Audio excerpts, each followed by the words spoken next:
So what happens is you get pain in the lower back, in the glute, in the buttock, and goes down the leg to the calf.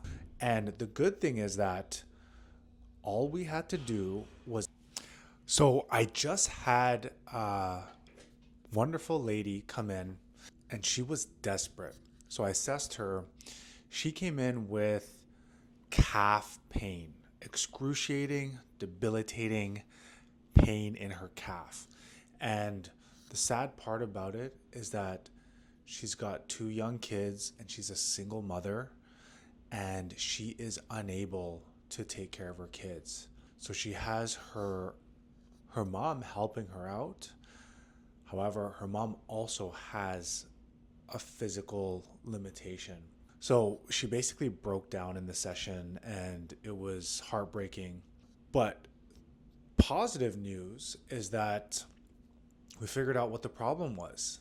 It wasn't her leg, it was actually her lower back. So she had what we call a disc herniation.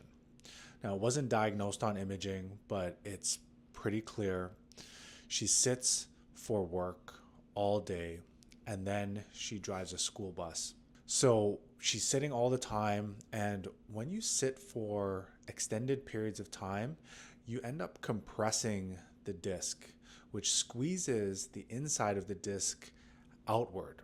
So when the outer lining of the disc gets weak, then you can herniate. And when that herniates, for one, there's lots of inflammation, but it can also compress what we call the nerve root, which is where the nervous tissue, so from the spinal cord, when the nerve comes through and out the spinal column, right at that point, the nerve root can get irritated from the inflammation, but also compressing that nerve root.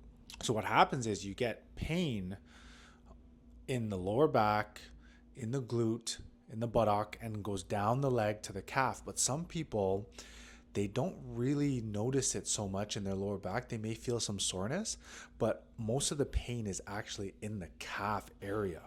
And the good thing is that all we had to do was adjust the way she sat and actually limited for the first couple days any sitting. So I even had her work on a laptop on the floor, propped up on her elbows. As soon as she came in, I said, okay, let's just do a couple checks. So I tested some things, then it was clear to me. So I had her lay on her stomach, on her forearms, elbows like this. And she immediately felt relief. So I thought, okay, we're onto something. Her nervous system and her brain wanted her spine to extend and not bend. So anytime she bent over to pick up her kids or do anything around the house, it was excruciating pain. And then she got to that point where it was just unbearable. So I had her for 20 minutes just lay on her stomach and do some deep breathing. Then we had her do some sloppy push-ups.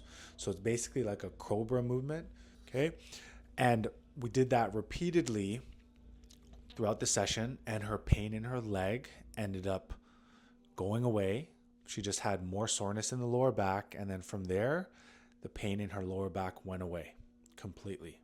So we abolished the pain within the session. Then I gave her clear direction and instruction to avoid bending forward with her spine. And that means even sitting.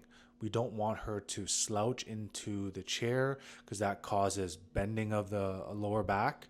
We want actually to keep something in the small of the back to push her into more of extension, and then walk as much as possible. Get up and walk often.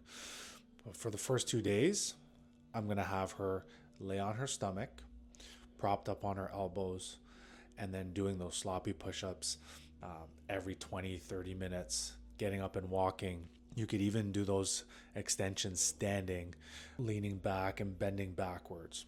So this is something that a lot of people deal with, and it was just a very sad situation, but luckily, she came into my office today and I was able to give her some very valuable advice to get her going and abolishing her pain. If this is something that you're dealing with, If this is something that you're dealing with, try this at home.